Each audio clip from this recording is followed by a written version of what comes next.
mereka ini bersedih lebih sedih daripada tangisan orang yang kehilangan anaknya. Allah.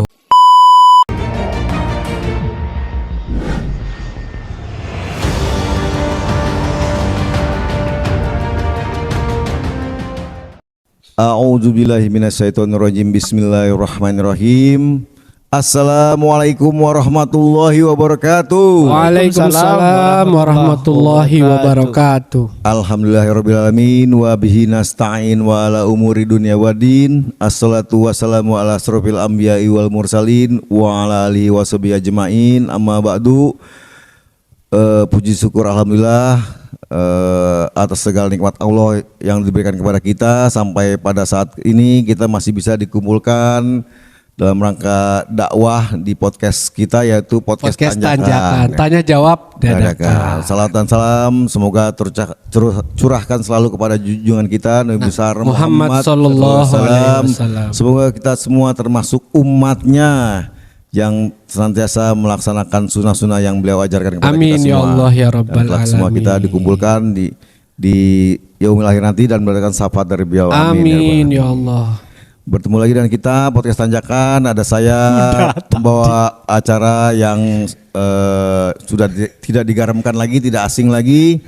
Ada Denny, ada juga teman saya. Saya Babang Qadir. Assalamualaikum warahmatullahi wabarakatuh. Waalaikumsalam warahmatullahi wabarakatuh. Ada juga Bapak Jimmy. Ya, Assalamualaikum warahmatullahi wabarakatuh. Ketua DKM kita, penguasa tempat ini.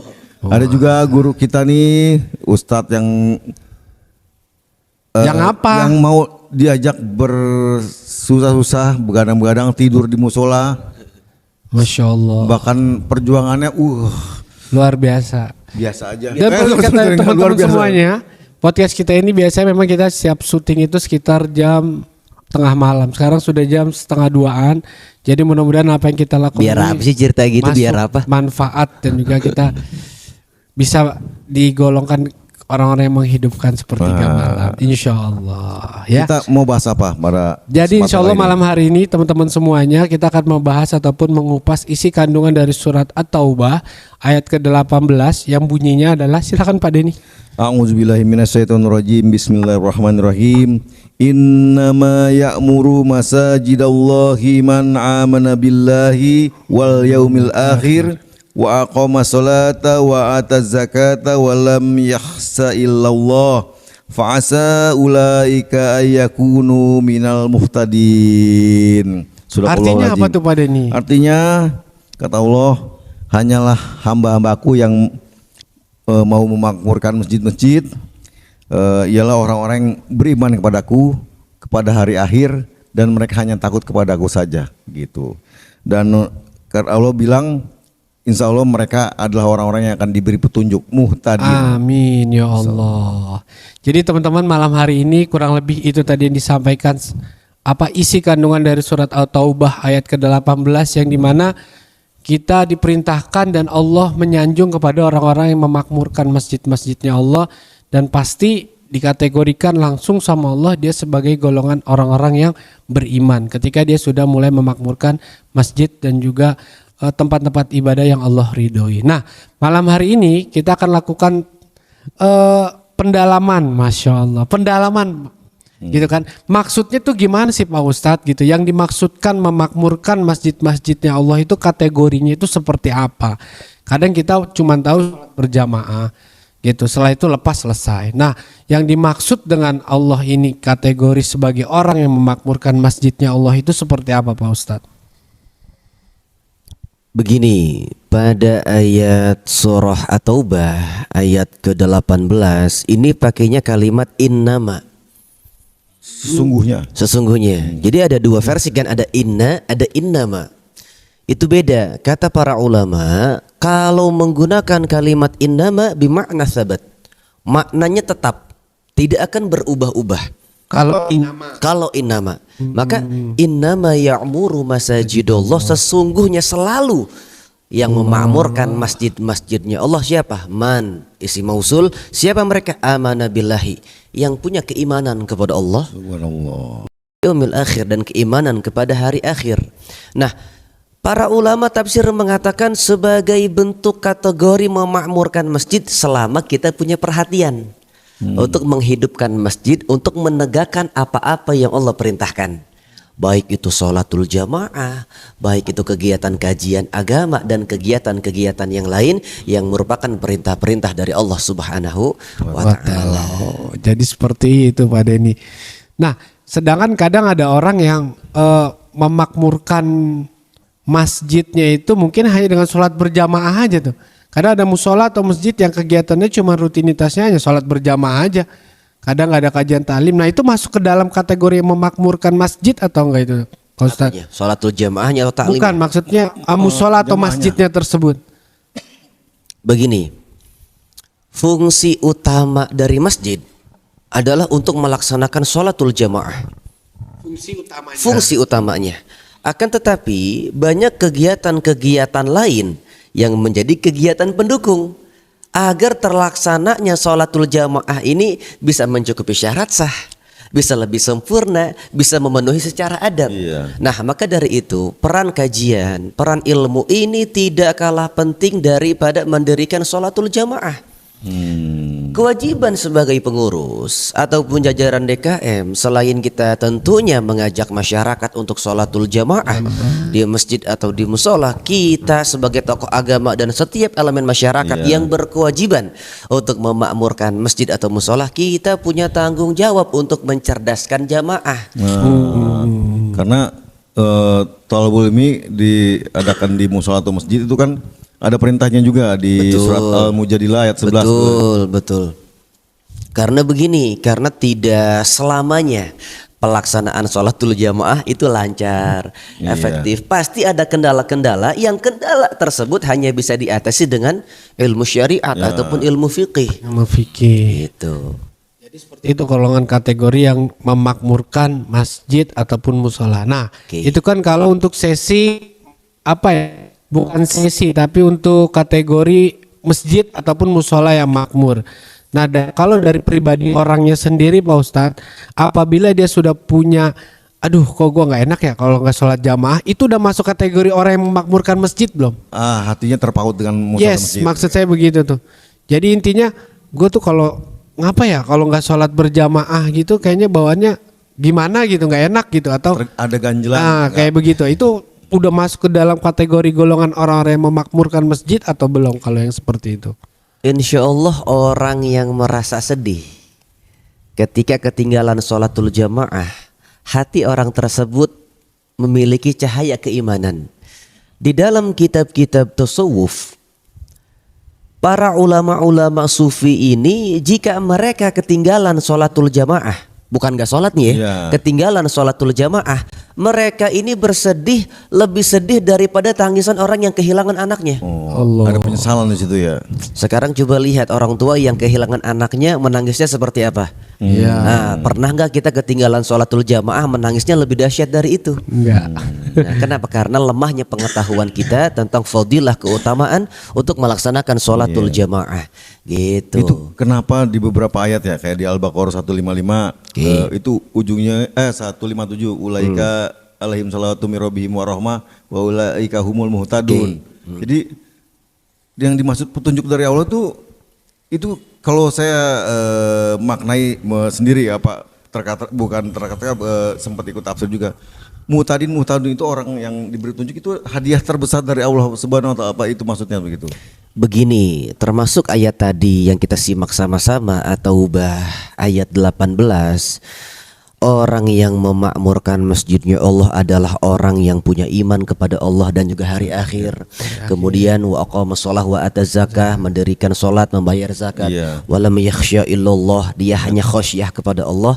Tapi ingat terakhirnya, ketika kita mampu untuk sholat, ketika kita mampu untuk bayar zakat, ketika kita mampu untuk beribadah, itu bukan karena kita, tapi karena petunjuk. Masya Allah. Itu yang sulit kita rasakan kadang-kadang. Maaf, saya bisa ya, saya mampu ya, ternyata saya ini hamba yang taat, yang paling disukai oleh hawa nafsu. Saya bisa, saya mampu, ini karena saya. Allahnya hilang. Makanya ditutup dengan kalimat al-muhtadun atau al-muhtadin pada ayat-ayat yang tadi ente tanya begitu. Makanya tuh kalau baca ayat yang ada muhtadinnya itu kok ada getaran ini kayaknya apa Tektonik. Nah, iya gitu. Getar itu gempa kalau tektonik. Ternyata hadiah Getar. terbesar itu ya gitu. Nah, Tektonik bukan kapal yang tenggelam tuh dulu. Itu Titanic. Oh, Titanic. Beda ya? tektonik itu biasa orang jualan gitu. Oh iya dapat kan ini segala di keranjang kuning gitu. Apa sih? TikTok. Jauh banget. Jauh banget tektonik sama Oke, TikTok. Kembali ke Gue usah kemana-mana. Balik ke laptop. Jadi yes. Kenapa aku barangan sih? Silakan. Dir. Silakan. Oh Baik. enggak ya. Oke, jadi ya tadi Intermezzo. tadi dulu, aneh mau ngomong dulu. Iya. Jadi yang dimaksud hamba muhtadin memang hamba-hamba yang diberikan petunjuk gitu loh. Tapi kan mungkin sekarang kita ngelihat banyak fenomena orang yang apa namanya untuk sholat berjamaah atau memakmurkan masjid gitu, terutama dari kalangan anak muda itu sangat-sangat kurang gitu. Apakah termasuk mereka itu golongan orang yang belum mendapatkan hidayah? Seperti itu tadi, seperti ayat yang disampaikan tadi. Dia beriman, dia beriman tetap. Cuman apakah dia belum yang termasuk diberi hidayah untuk bisa memakmurkan masjid, entah itu sholat berjamaah atau hadir majelis ilmu di musola, di masjid seperti itu. Kalau bagi saya, kalimat saya ini belum dapat hidayah itu agak kurang tepat. Yang lebih tepatnya itu saya belum mau ngambil hidayah. Nah, karena hidayah selalu dikasih kalau saya dengar. Karena kalau kita bicara hidayah, hidayah itu kan petunjuk. Petunjuk. Allah Ta'ala itu memberikan hidayah kepada hamba-hambanya juga melalui hamba-hamba yang lain. Sekarang tiap hari kita ngelihat orang sembahyang ada apa enggak? Ada. Itu kan hidayah. Setiap kajian kita diingatkan oleh guru, diberikan nasihat, diberikan peringatan, itu kan hidayah. Mau diterima atau tidak, itu saja pilihannya. Mau di-ignore atau Coba. di-accept ya. Iya. Jadi kalau- artinya hidayah itu Allah pun sudah berikan. Iya. Cuma tergantung kita mau ngambil atau enggak. Jadi bukan kalimat yang gue belum diberi hidayah nih. Bukan berarti ya. mulai dulu dong. Kalau orang main bola, semuanya nungguin bola, seru nggak? Enggak. Boleh bingung ada yang Boleh nendang. bingung kok ada yang ngambil gua. Iya. Ini bola di sini-sini aja. Demi Gua bola belum aja diberi. kita, demi bola aja kita rela keringetan, kejar-kejaran. Iya, betul. Masa hidayah nggak dikejar? Iya, Mas. Padahal udah keringetan jauh-jauh capek gitu begitu deket ditendang. Ini orang mau ngapain sih? Mana kalau kita bilang ya, pada pemain bola duitnya banyak, bola satu direbutin. Udah kebalik laptop. Gitu. Nah ini kembali ke ayat Taubah 18 tadi ya. Di situ ada wa aqomasolah wa tazakah. Itu saya ada pernah baca satu ini, jadi kayak katanya gini, orang yang hatinya sudah terikat dengan rumah ibadah, ini khususnya kalau di kajian itu bilang ini kepada DKM, yang pantas menjadi DKM itu orang-orang yang seperti ini katanya gitu, hatinya udah ada keterikatan dengan waktu sholat, sebelum sholat dia udah datang ke musola atau ke masjid yang dia urus gitu untuk mengumandangkan azan. Jadi ciri-ciri orang beriman katanya seperti itu, dia hidupnya menunggu waktu sholat. Gitu. Oke. Apa benar seperti itu? Apa dipertunjukkan untuk DKM orang-orang yang seperti hatinya terpaut dengan apa sholat di masjid yang dia urus, Diberikan tanggung jawab ya. gitu. Oke, jadi sebetulnya kalimat pada surah At-Taubah ayat 18 ini umum untuk semua orang asalkan dia memenuhi syarat tadi. Iman kepada Allah, iman kepada hari akhir, dia mendirikan salat, dia bayar zakat, dia punya khasyah kepada Allah, dia sekedar memakmurkan boleh, jadi DKM diutamakan. Ingat kalimat terakhirnya walam yakhsya illallah. Dia enggak khasyah, dia enggak takut kepada apapun siapapun kecuali kepada Allah. Supaya kenapa? Supaya setiap kegiatan yang ada di masjid itu peruntukannya niatnya lillah. Bukan lil partai. Hati-hati, sekarang banyak masjid-masjid, musola-musola yang digunakan untuk kegiatan bukan untuk Allah, tapi untuk selain Allah, itu nggak boleh. Hati-hati, nggak boleh. Insya Allah enggak. Insya Allah. Nah kan ada juga nih Pak Ustadz, saya pernah dengar nih bahwasanya kalau Nabi itu bilang bahwasanya kalau kita di masjid ataupun di tempat ibadah ya, kalau di situ di keterangan di masjid kita nggak boleh berbicara ngobrol masalah urusan dunia. Selain urusan agama. Iya, selain urusan agama. Nah kalau misalnya kayak kita nih orang nih nongkrong di masjid atau di musola lepas sholat, tapi kita kadang ngobrol dunia. Nah itu kira-kira kita termasuk orang yang gimana tuh? Memakmurkan atau enggak tuh? Man takallama fil masjidi bikalami dunya ahbatullahu amalahu arba'ina sana. Orang yang ada di masjid kemudian dia ngomongin dunia, bukan ngomongin akhirat, bukan ngomongin Allah, Allah hapuskan pahala ibadahnya selama 40 tahun. Allah. Jadi sampai Nabi itu mewanti-wanti begini, nanti akan ada banyak halaqah, satu perkumpulan di masjid, ya ada di pojok kanan, ada di pojok kiri. Tapi jangan gabung bersama mereka. Kenapa ya Rasul? Karena yang diperbincangkan, yang diagungkan di dalam masjid bukan yang punya tempat. Maksudnya bukan yang diagungkan yang seharusnya yaitu Allah, tapi mengagungkan partai, mengagungkan oknum tertentu. Duniawi lah ya. Duniawi. Boleh kita bicara duniawi kalau garis finishnya adalah akhirat. Oh. Ada satu lagi tentang masalah di dalam masjid Bukan ya. ada 3, bukan. Oh bukan, itu Bukan. acara saya di Oh, Radio acara Prambors Anda, 102,2 FM. Yo dengerin. Kena penalti nih kalau begini. Betul. Enggak. Jadi masjid itu tempat yang suci. Oke. Ketika kamu mau ke masjid, kamu harus membawa kesucian yaitu wudu dan hati yang suci. Jadi ketika kamu sudah masuk masjid, hilangkan kamu mau sholat ada ibadah yang suci gitu ya, ketemu dengan yang sang maha suci gitu. Oke. Itu hati harus suci, badan harus suci, pikiran harus suci. Jadi nggak ada hasad, nggak ada bawa apa segala macam. Nah itu seperti itu yang saya baca dari sufi terkenal, siapa lupa namanya saya. Ya adalah itu. Ya itulah pokoknya. Iya. Maksudnya adalah seperti itu. Itu benar nggak gitu? Kalau bagi saya masjid itu bukan tempatnya suci. Masjid itu tempat semua orang. Kalau milik suci aja, cuma suci dong yang bisa ke masjid. Waduh, komedi. Jadi masjid itu memang tempat umum. Tempat gitu ya. umum. Terkadang kan bukan hanya orang yang suci aja Pak Den. Kadang ada orang yang menemukan dia masalah, dia lari ke masjid. Mungkin dia kotor tapi kalau di situ yang saya baca, kamu harus bersuci dulu gitu. iya, untuk kalau masuk itu ke kan tempat. wajib. Iya, gitu. Ini mah masuk masjid, masuk musola kita harus punya Jadi wudu. bukan wudu, tapi hati Gitu. pun di dalamnya udah nggak mikir yang lain, hanya Allah. Hanya Allah, ya. Gitu. Jadi ada yang mau ditanyakan lagi nggak ada? Kalau tanya, Ya jadi untuk masalah masjid ini pasti memang seru banget ya. wah ini nggak akan Jadi ada. kadang kan kita bisa ngelihat juga bahwasanya sekarang ini banyak masjid terutama ya, yang kalau kita lihat, wih megah, cakep, keren, marmer, wah dah pokoknya. Cuman kita lihat, tapi ya cuman hanya dihidupkan untuk sholat jamaah gitu kan. Ada juga kajian majelis, cuman mungkin jarang banget gitu kan. Jadi selain itu cuman sholat jamaah aja diutamakannya gitu. Nah untuk orang-orang yang mohon maaf bahasanya apa ya, jauh dari surat Al-Taubah ayat 18 tadi. Jadi wakau masalah itu apa ya, dia seakan-akan menggampangkan sholat, udah dengar ajan, ntar ya kayak mungkin jadi habit ya, kebiasaan datangnya sebagai masbuk atau komat selesai baru jalan. Itu ada apa ya, bukan punishment gitu ya, apa ancaman atau hukuman atau apa yang Allah ganjar. Jadi orang yang datangnya dengan sengaja ditelatin. Iya. Gitu. Itu gimana maksud ente? Sedangkan wakau masalah kalau di tafsir yang sebelumnya saya baca itu orang yang selalu hatinya terpaut dengan waktu sholat gitu. Sebelum ajan saya harus sudah di masjid begitu. Gimana Pak Ustadz? Gini, kita bahas dulu nih tentang hukum sholatul jamaah biar lebih gimana nih? terstruktur. Ya. Nah pertama, sholatul jamaah itu para ulama beda pendapat.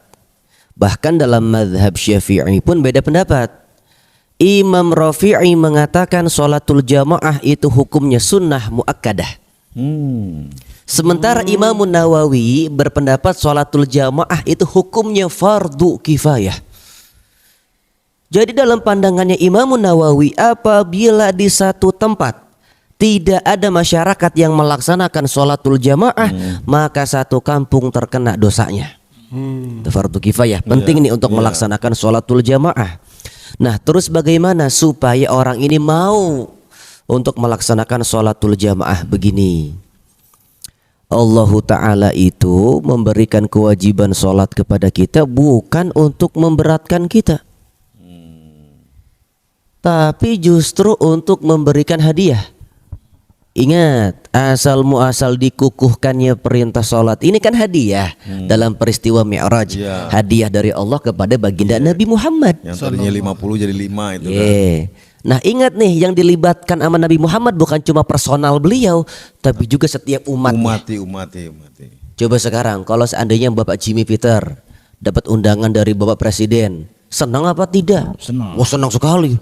Rapi. Wah saya nih bakal jadi orang kesohor, bakal ketemu presiden. Viral. Nah setiap kumandang azan itu undangan untuk menyelesaikan perkara-perkara yang nggak bisa diselesaikan dengan apapun kecuali dengan sholat. Iya. Makanya kata para ulama, tanda beres atau rumitnya urusan seseorang, lihat bagaimana kualitas sholatnya. Kalau sholatnya berantakan, urusannya berantakan. Sholatnya rapi, urusannya semua rapi. Berarti termasuk sholat itu termasuk tolak ukur gitu ya. Termasuk tolak ukur. Karena begini, buat teman-teman yang rela ngejar sesuatu dengan meninggalkan sholat, percaya kita cuma sekedar punya, tapi kita nggak bisa mempertahankannya. Ada kata-kata bijak, katanya sibuknya rezeki tapi malah ngelupain yang ngasih rezeki. Selekedep. Sertak ludas. Kan kalau banyak tuh di